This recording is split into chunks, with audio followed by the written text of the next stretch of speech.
All right. So welcome everyone to today's virtual digital economy seminar.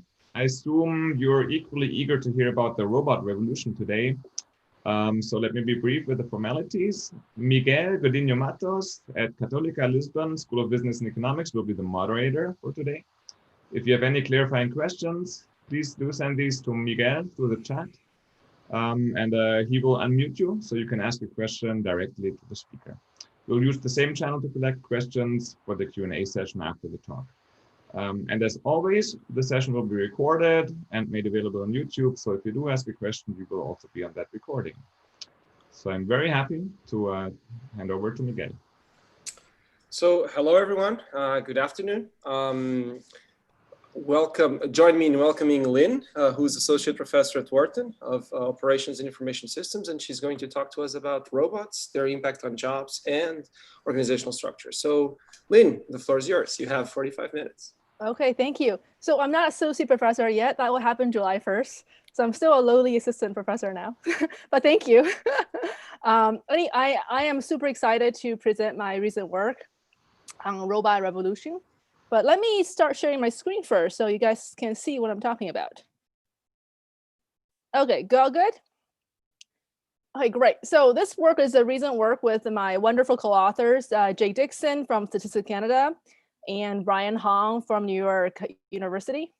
And we just finished a draft of this this month. So comments are super welcome. Okay, so I'm sure this is not new to the audience here, that we've seen lots of articles on popular press about how robots will take over all our jobs, destroy all our jobs, and we're just not ready for it. So this is on New York Times, Wall Street Journal, Harvard Business Review, Foreign Affairs. So even on the recent US presidential election, politicians have been proposing robot tax. And so did the business moguls have also proposed that robots should be taxed like humans, even though there's really no concrete evidence that robots can actually displace a large amount of labor. So in this work, we're really trying to figure out, well, is really robots affecting labor, to displace all these jobs? But to answer that question, it's really important to not just focus on the numbers, but focusing on how robots are changing the way that the firms are organized. In a sense, are robots substituting some labor while complementing others? How are the robots changing the workforce compositions? And are there complementary firm practices that have been emerging as a result of adopting robots? For example, our human capital management needs to be adjusted to accommodate the new type of workforce. Our new business processes need to be invented to take advantage of robots to generally improve productivity. How are the decision rights allocation changed as robots are entering, our firms are adopting robots? And most work on this area or an earlier skill biotechnical change literature has mostly focused on employees and not on managers. And this is in part because managers are generally very high skilled labor, require a lot of highly cognitive skills.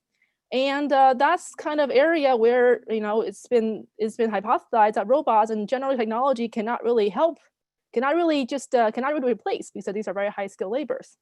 But if we're thinking about that robots and artificial intelligence in general are changing the way firms are organized, then the manager would also need to be changed as well. So we're going to not only just focus on employees, but also looking at managers and managerial practices. Okay, so what is the effect of robots on employment? Okay, so there are generally two answers. The first one is robots are net negative for employment. So there are lots of early evidence seems to suggest that this view. For example, you probably heard this famous study by Fraser Osborne that 47% of jobs in the US are at risk. And Asimoglu and Respetro has suggested that one robot can replace 6 workers. And fewer workers are also worked, especially for low-skill labor. The other answer is that robots are perhaps net positive for employment. And that's mostly because of the complementarity, so complementary tasks and skills that are needed to effectively use robots. For example, productivity increase spur demands of other goods and services, and this productivity increase will also boost labor demand. Capital deepening, as we are more effectively using our capital, we also become more productive without changing labor. Okay.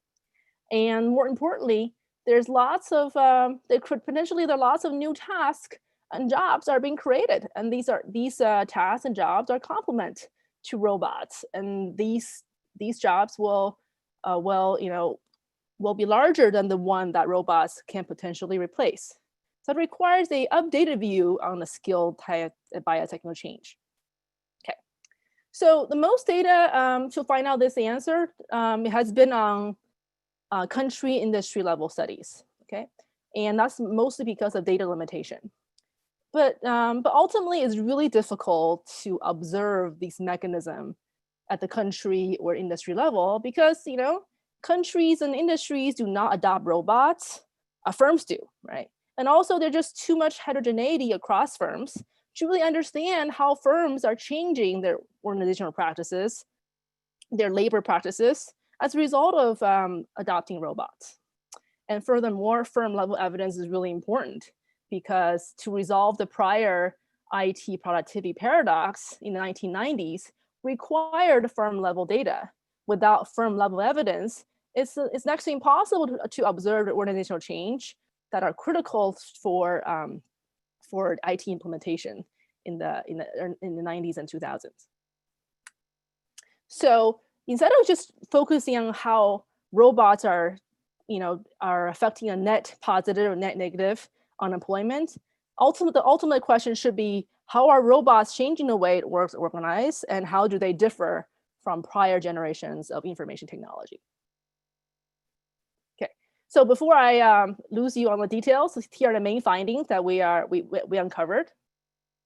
First, we find that robot adoption is associated with an increase in productivity. Okay? And unemployment is more nuanced. We find that contrary to the popular finding that a decrease in employment, we find that robot adopting firms generally experience an increase in employment, but decrease in managers. Okay, and we looked at this in detail. This effect is not about cost-cutting priorities. Okay, it's more about firms' priority improve product services. And we also looked at span of control. If you look at increase in employment but decrease in managers, we also observe a generally increase in the span of control. We also find that robot adoption associated with skill polarization, similar to what others has found. That we've seen a much larger increase in low skill labor doing the residual tasks that robots have not been able to master yet. And we've seen a generally increase in high skill labor who can work with, build robots, maintain robots, and doing things that can complement robots. But we also find that a decrease in middle skill workers. And we'll describe what these workers generally do, but they are largely involved in the production and maintaining quality and assurance. So we also look at some organizational practices. We find that robots are generally associated with both centralization and decentralization of decision rights, depends on the task. But all these are shifting the decision rights away from middle managers. So this means not only managers are decreasing in numbers, but what they do are also, decision rights are also going away from them, from the remaining managers. Okay, so let's take a look at what robots really do, okay? So, we're mostly talking about industrial robots here. So in the recent last 10 years, the advance in speech vision recognition and prediction allow robots to automate many jobs beyond simple routine jobs. So I'm just going to show you a really quick video of what these robots look like. So this is a grocery packing robot.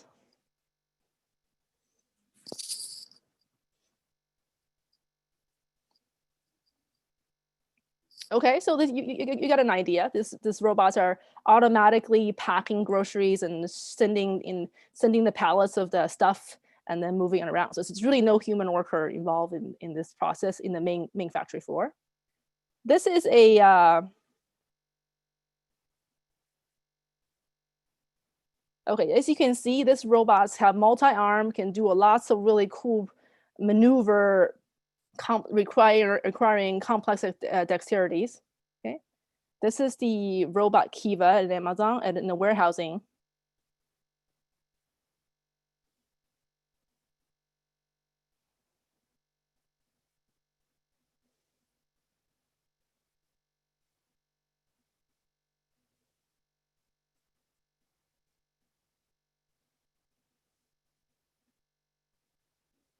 Oh, I don't know what happened. Okay, all right. So you've seen the what robots can do here. Okay, so let me back. But notice how pristine the factory floor here on the Kiva robots. The robots are roaming around, moving pallets of goods around, and then bring it to the workers to be packed and shipped. So there's no, there's very little inventory management on the factory floor. Instead of people going around the shelves, taking stuff away, and the robots are largely doing that. Okay. So from these examples, we believe that two classes of capability that robots can have and that are very important. So the first, now robots can follow very complex multi-step protocols. Okay, that means they can assemble electronic components with high precision over a long period of time without fatigue. They can move objects in warehouses without human intervention for the most part. And they can wield or install complex parts with the multi-arms and with a high degree precision. Okay. And the second class is that they also increase manual dexterities. They can lift and handle very awkward and heavy objects. They can have a 300-degree multi-arm rotation, not just next to impossible for humans to do, especially over a long period of time. Okay, so these classes of capability ultimately yields to that in generally, if you use robots to do these type of jobs, that requires multi-step protocol that can be codified into algorithms, that requires specific type of manual dexterity and performing over a long period of time, and that can increase its consistency and efficiency in production. Okay. However, robots still cannot do many things, right? So we are still very, very far from artificial general intelligence. So the jobs robots can do are still narrow in domains, and they require very specific training in a specific environment. Okay, maybe they get to do a very complex multi-movement installing particular electronic components, but they cannot be easily transferred into doing something else without substantial training.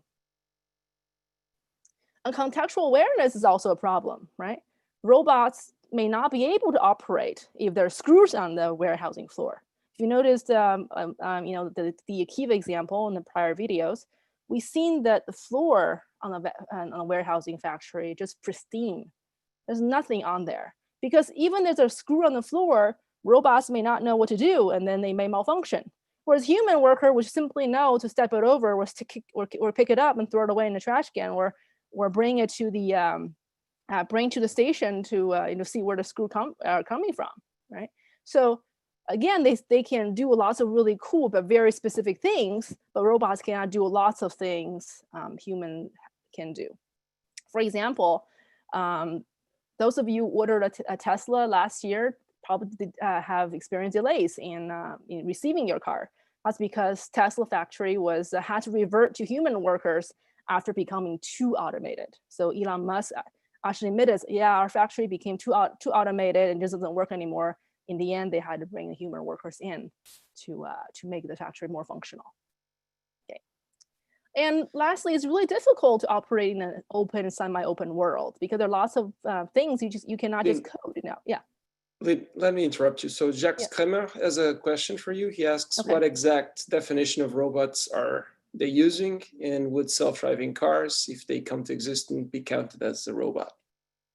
Self-driving cars not in this. The self-driving cars are not particularly in our data. Our data covers to 2019. So these are all largely industrial robots. But with self-driving cars, I think largely the problem I described is not unique to the existing robots. It's a lot of contextual awareness, is operating in open semi-open world. I think largely applies to most of the existing robot technologies, but I could be wrong on that. Maybe there's some new technology out there that existed, but generally it's still pretty far away to really become efficient at this in this operating semi-open world. In self-driving cars, for example, if you ever drive in Boston, there's no street sign. There's like, if for example, if you put a chair next to a curb, that means do not take my spot. Do you think a self-driving car will naturally understand that? And that's a contextual awareness that is hard to encode in robots and maybe other type of AI technology as well. But here we're looking at industrial robots, mostly used in. I have a precise definition just in 2 slides. Okay, but these are industrial robots used in production, manufacturing, and services, healthcare, etc. Okay. Am I good? Should I go on, or does this answer the question? I think you can go on. Okay, all right. So that means that because robots can do many good things and they cannot do many other things as well, there will be some kind of a complementarity and substitution going on. That means their labor skill demand could change. That means organizational practices, structure, decision rights could also change to best leverage the what robots can do.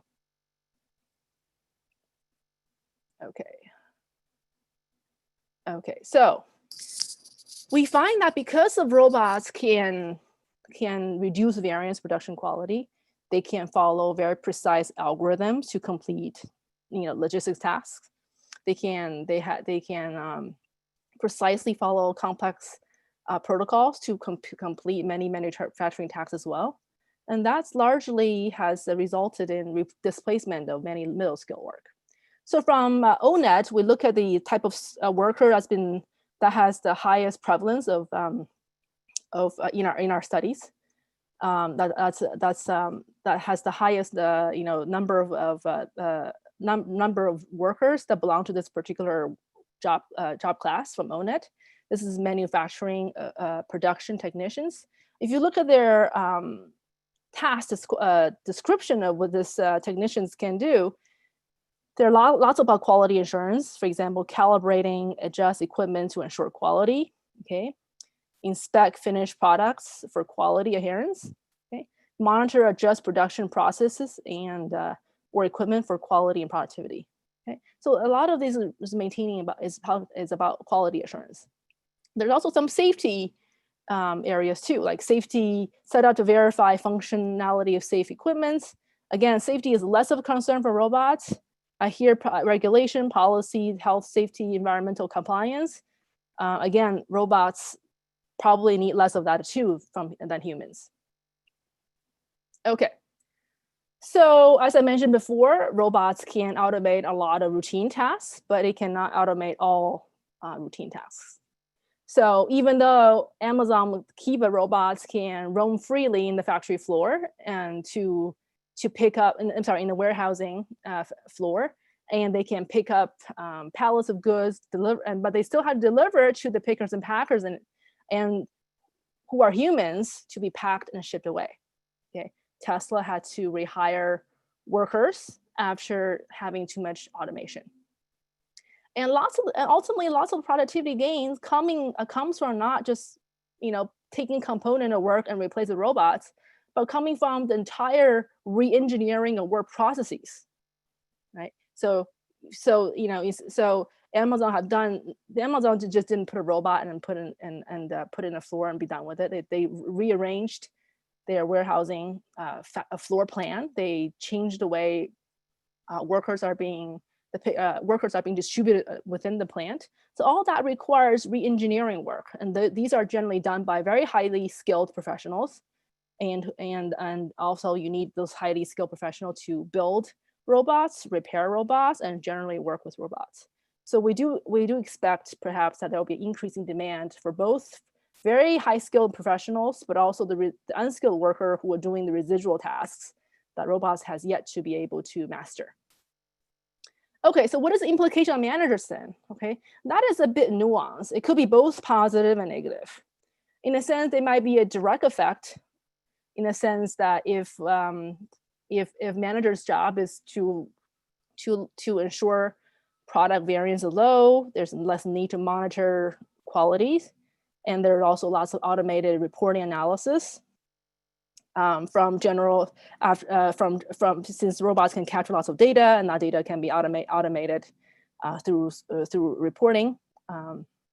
That may have direct effect in replacing some tasks a manager tends to do. These are, I'm thinking about supervisory jobs, like factory floor managers. Okay, but the most effect I think will probably come from the indirect effects from the actual change in labor composition, right? When you have lots of low-skilled workers who are doing, routinized and standardized work, just like Picker, Packer, and Amazon, who just, you can capture the productivity of the standardized work very well. And that means a manager with modern technology probably can supervise many low-skilled laborers as compared than before.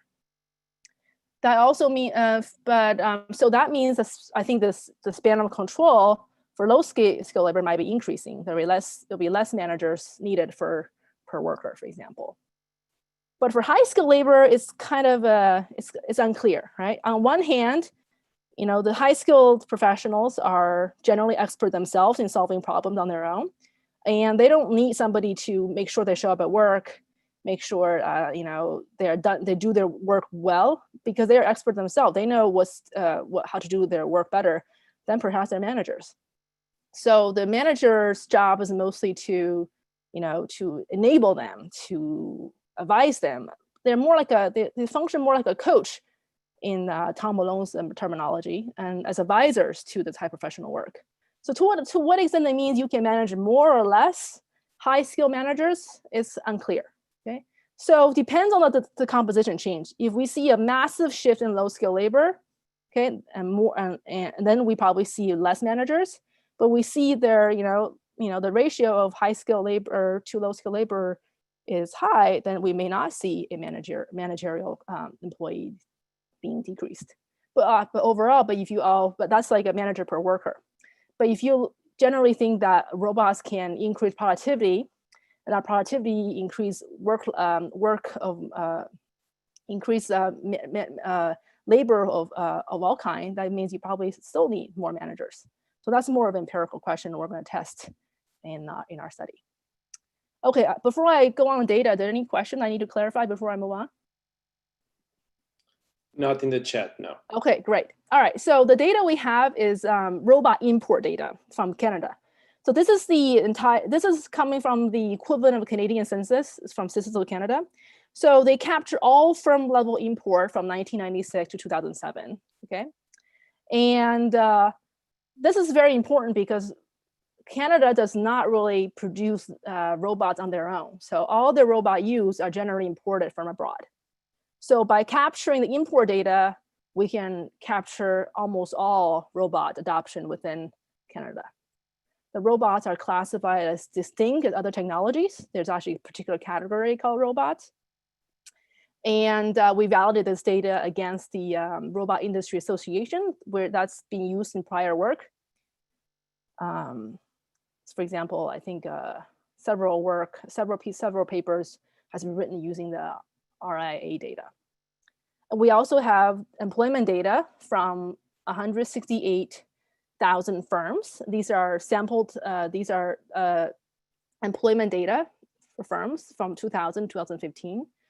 This firm level employment measured for firms really for the entire Canadian economy.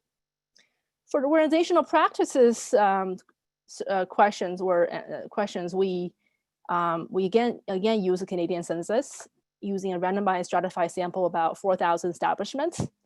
And this data is really cool because they also randomly sample employees within these establishments. And each individual is followed by 2 consecutive years. And that yields about 8,000 of these individuals. Okay, so we merge all these data together and to do our analysis. So first, the robots are verified by Statistical Canada and is benchmarked by the Robot Industry Association. And the robots are generally classified as 2 types. So this gets to the question someone earlier asked me, what are exactly these robots, right? So these are robots that are used for automobile assembly. There's a ton of them for that. There are other robots for industrial robots for lifting, handling, loading, unloading goods. They're also used in chemical, pharmaceutical, electronic, gas, oil industries.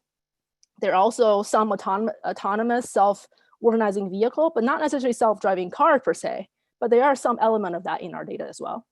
And there are some also smart factory robots.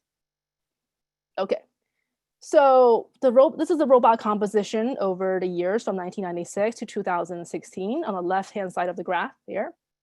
You can see the robot composition has changed over the years, shifting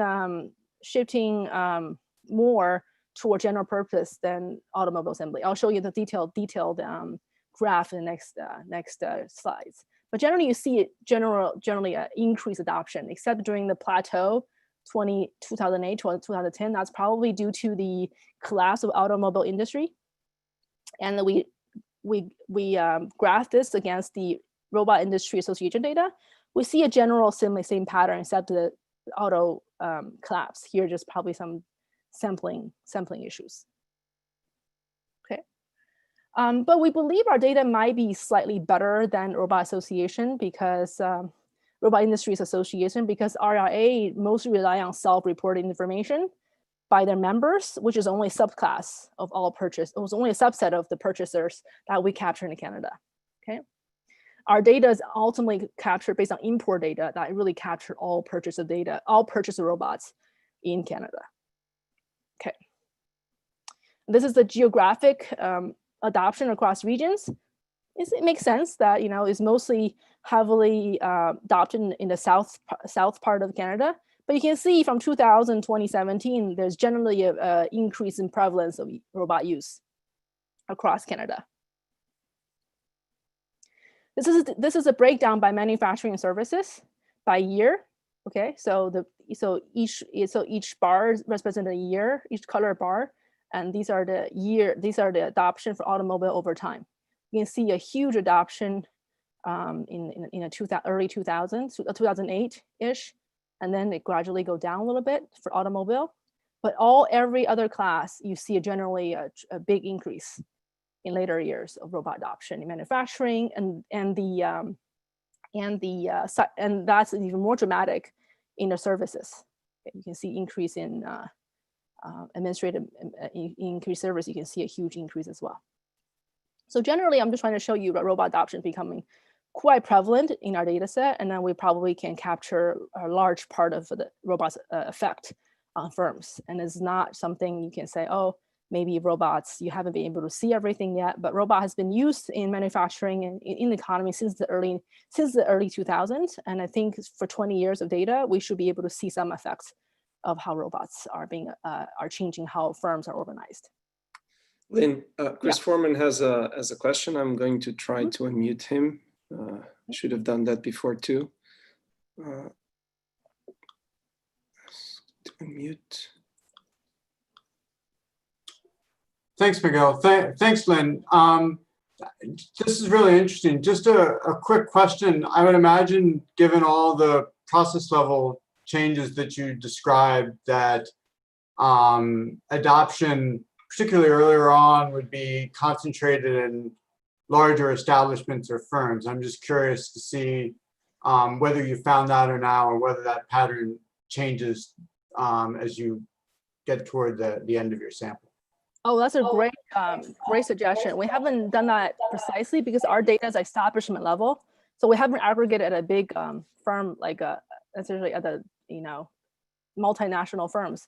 But Canadian economy is also different from the US economy. There are lots of smaller firms and a few very big firms. But I think it's really great idea. I should break that down into the robot adoption in the larger firms and how that progress over time. And whether I guess you're hinting at that these organizational practices might spill over to other firms, that where you're thinking of.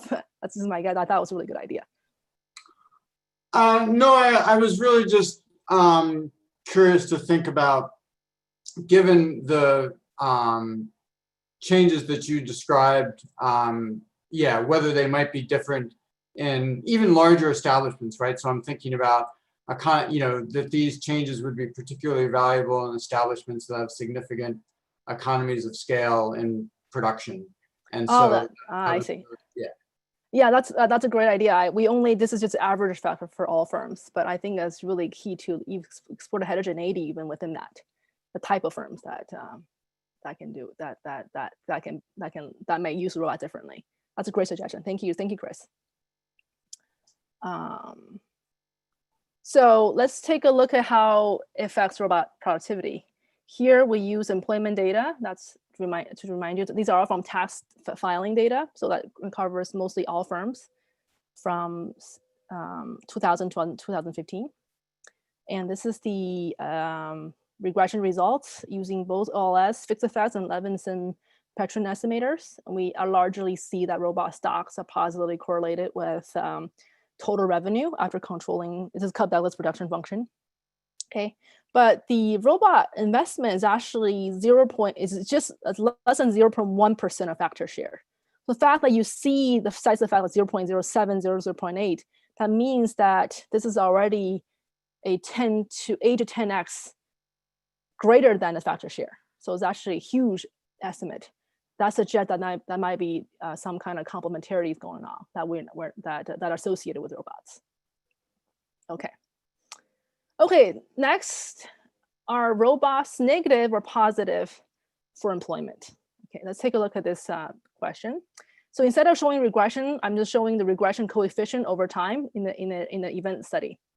So the 0 is the year of adopting robots, and negative are the years before you adopt as a firm, and then the positive numbers are the years after you adopt robots. You can see that, and these are the 95% intervals in the gray. You can see that robots are generally there's nothing change. There's really pretty stable in employees count until the year robot adoption, and it went up quite a bit the years after. So this shows a generally positive employment change after firms adopt robots. Okay, but then this is how it affects managers. It's almost the opposite. So before adoption, the managers are the years before adoption, they're pretty largely about the same. They're not statistically significant from each other. And the year of adoption and the year after, you can see there's a drastic change.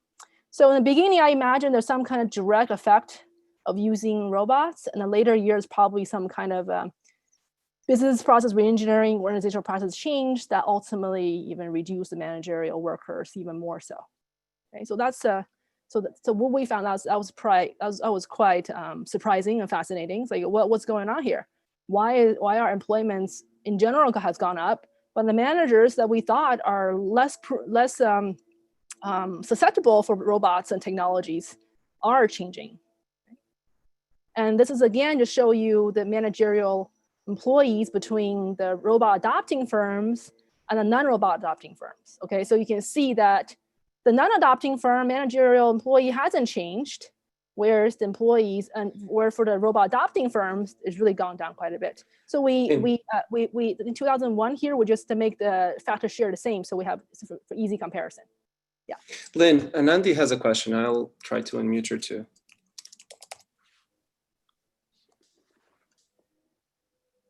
Hi, Lynn. Good morning. Hi. Yeah, hi, Nandi. Hi. Yeah, thanks for the presentation. A quick question to you. When you showed us the regression coefficients change in the years before year 0 and years after year 0, right, in this graph, you also talked about robot adoption in Canada, and I saw that there was a uptick generally after the recessionary years in between 2008 to 2010, And my question is, to what extent can this increase in overall employment be attributed to robot adoption vis-a-vis sort of macroeconomic conditions improving during that time broadly? Oh, so this is our coefficient. So we control for year effects. We control for firm fixed effects, year fixed effects. So this is just a raw estimate of the robots over time. Just you think of the regular regression, adding a bunch of leads and lags of robots. Okay, thank you. Yeah.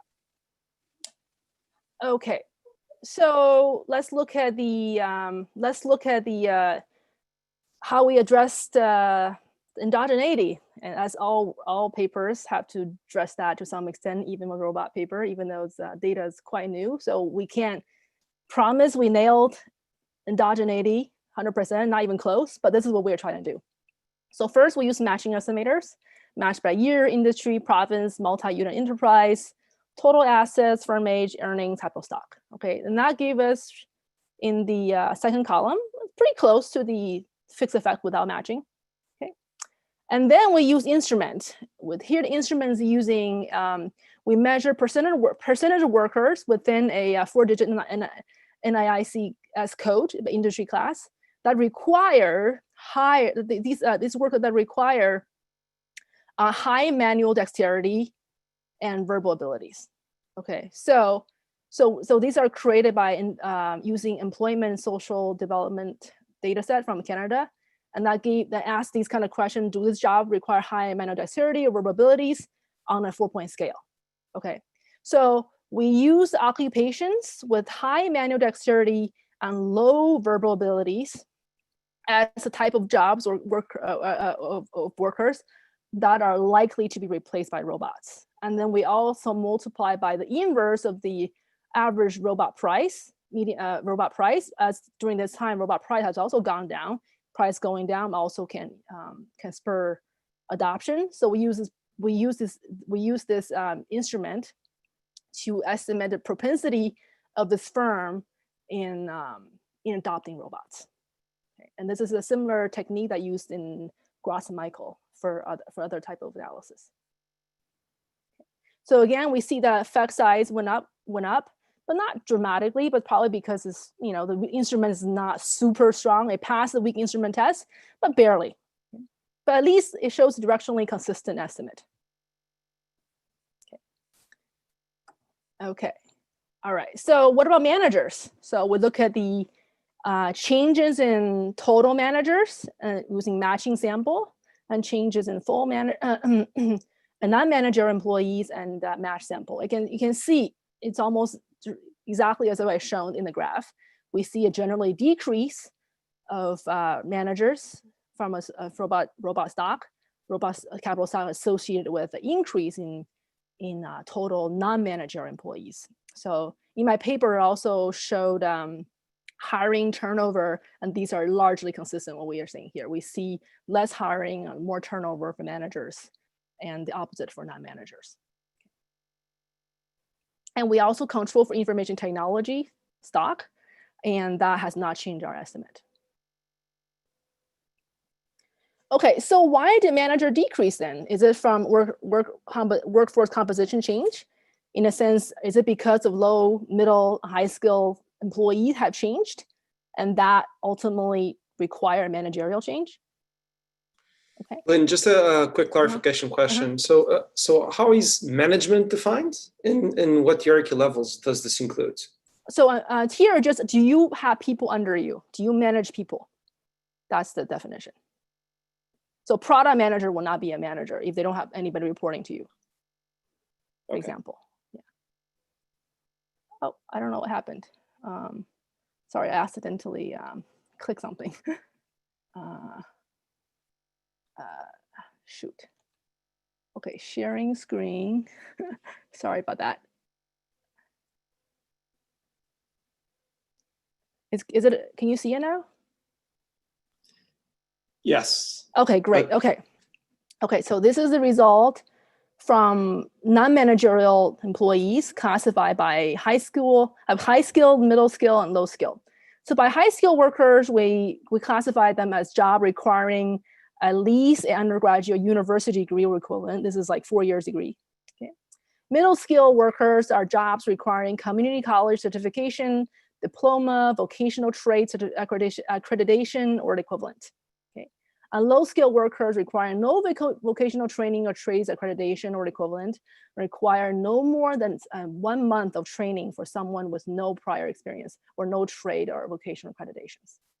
So here you can see that robot capital stock is positively associated with increase in highly skilled workers. Okay. And the middle skilled workers are generally decreasing quite a bit. And the low skilled workers has also gone up quite a bit. You see the size effect, right? It's like the low skilled workers pretty high, and the high skilled workers is moderately high. Okay, so what do these middle skills do, right? So we look at all the technician jobs, look at all job categories, and match it to ONET.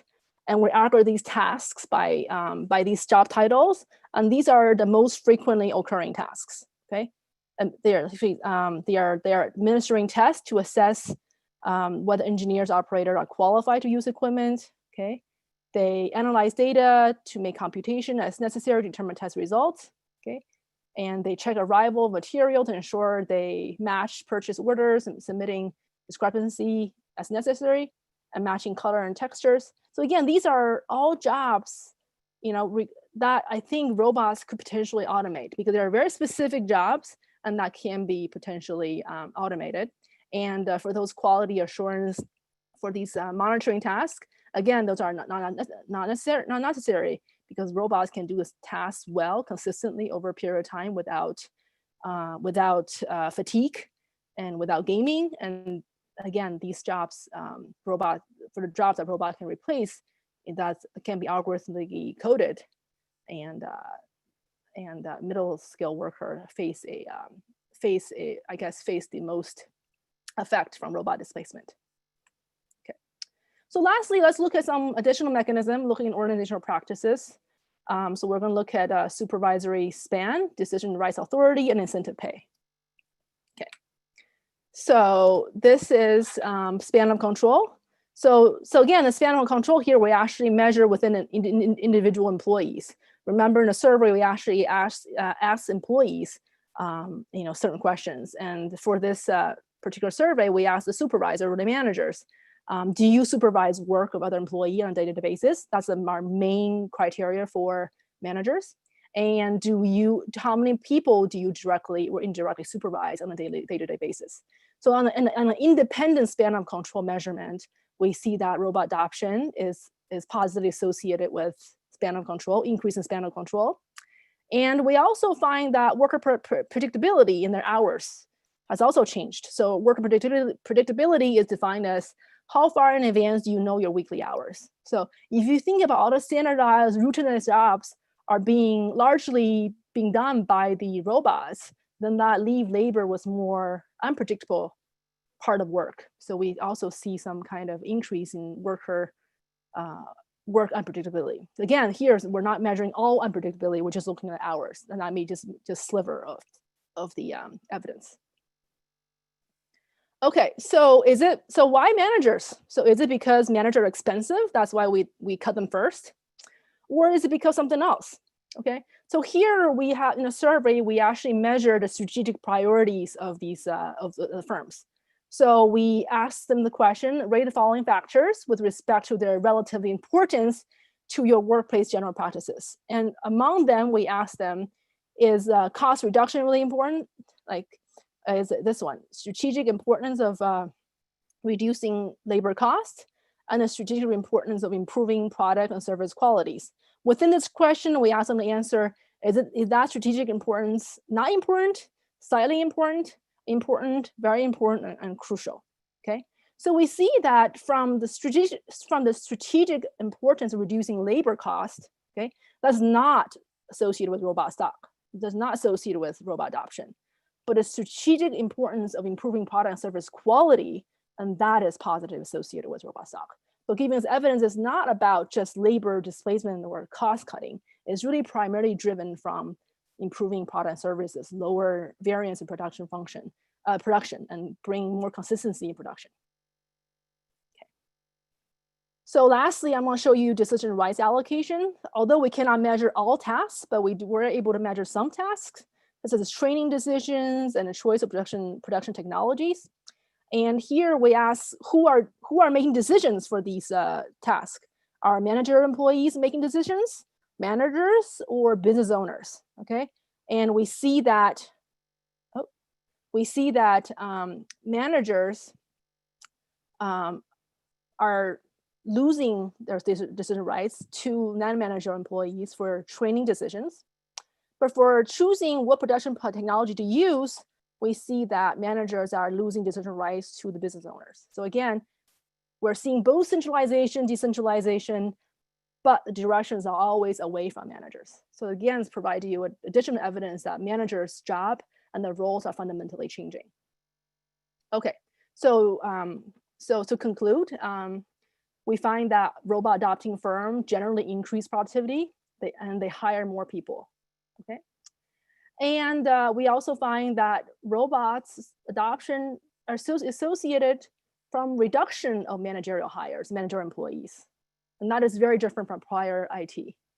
We see this observation in headcounts, greater turnovers and less hiring. And we find this is not driven by cost cutting, it's mostly driven by quality assurance. And we observe that robots can directly replace some managerial tasks, such as reporting quality, but mostly robots are indirectly affecting managerial work by changing the employees they manage. Okay, there are a lot more lower skill workers and a lot more high skill workers, but a lot less middle skill workers. And we have already observed some organizational changes. We see span of control has increased, decision rights allocation have changed. I didn't show you incentive pay in this presentation, but you can find the paper. We also see that incentive pay for individuals have also increased as well. Okay, so that's, so I think I'm on time. So I'm open to questions. You are perfectly on time. Feng Hu had a question. I'm going to unmute. I just lost it. Okay. Feng, I think you can speak now. Okay, so I'll read it. So the question was whether the definition of middle skilled workers was consistent with the ONET middle skilled workers definition. Oh, so here what we did, we have the titles of the middle skilled workers, and we just matched the ONET. So their assumption that the ONET definition is consistent with the Canadian definition. But you're right, it's not a perfect one-to-one matching. But again, we are not measuring middle skill very fine-grainedly. We're just looking at middle skill workers who have associate degrees or some kind of vocational training accreditation. I think future work definitely should do some more detailed matching to skills our data do not provide. And I think that's a really important way forward to really unpack what's going on here. I think even within middle skill workers, not just all middle skill workers are going to decrease, right?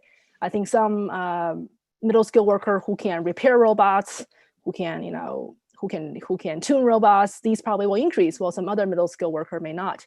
But in our data, largely, we can't really see that, but we do see an overall decrease in middle skill workers, and the decrease is quite a bit. And Kanes also has a question. Yes, I want to follow up on Miguel's question on the hierarchy within managers. So I wonder whether one mechanism that you could look into could be that lower level managers might be, the number of lower level managers might be reduced because less, manual instructions of teams are needed because they interact directly with robot technology. Wonder if you could look into that. Oh, I think that would be fantastic. Unfortunately, our data doesn't allow us, but I think we will push Canadian census to ask that question in the next wave. Hopefully we can address that. I think the span of control is not going to be uniform, right? It's going to be probably a lot bigger span of control increase in lower tiers and not so much in higher tier. But that's a really, really important question that needs to be nailed at some point. Hopefully other people can work on that with us. Maria Petrova also has a question. Maria, I've unmuted you. Hi, Lynn. I'm wondering how your results are consistent with findings of Asimoglu, Restrepo, and others that robots decreased aggregate employment. Like whether is Canada so different from the US, or like there is something that we are missing here by looking at the firm level data. So Oh yeah, that's a great question. I forgot to mention, right? So part of the heterogeneity that industry level is that you could have robot adopting firms, right? Massively hire lots of people, but you have the non-adopting firms within the same industry shedding all the workers. A net may be negative, right? Because that's a competition effect, right? Because robots adopting firm become so productive and they kill the competitors, and then competitors will massively lay off their employees. So that's why industry level cannot get at that effect, right? Here we're observing individual firm adoption effect. We do observe that robot adopting firms are massively hiring, okay? And in our industry analysis, we also see an industry level increase, okay? But increase is not as dramatic as our firm level increase. So that it does suggest that there's a competing effect of a business stealing effect, in a sense that the firms that do not adopt robots just lose a lot of workers, and the employment, the effect from employment gain from the robot adopting firm, or employee loss from the non-adopting firms, maybe a net positive, negative. That depends on industry composition, and I think that's the key reason why it is important to go at a firm level. Very well. I think Sundar also has a question. I'm going to ask him to unmute.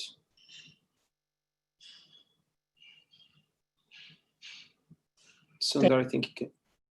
Thank you for answering allowing me to ask a question. My question is this: did the Canadian government provide some incentives for firms that adopted robots? The reason I'm asking this question was that if they did, and the incentive was to retain employment levels or enhance employment levels at some level, in which case laying off one middle level manager could replace 2 or 3 low-income workers. So did some of that happen?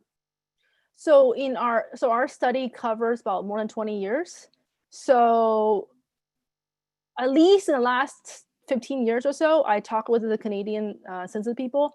That particular policy hasn't been particularly, your particular mechanism hasn't been the case. But I do believe union might play an important role here. So the Canadian effects might be different from the US effect or other economies where unions are not as strong. And I think that's an important factor to think about. Thank you.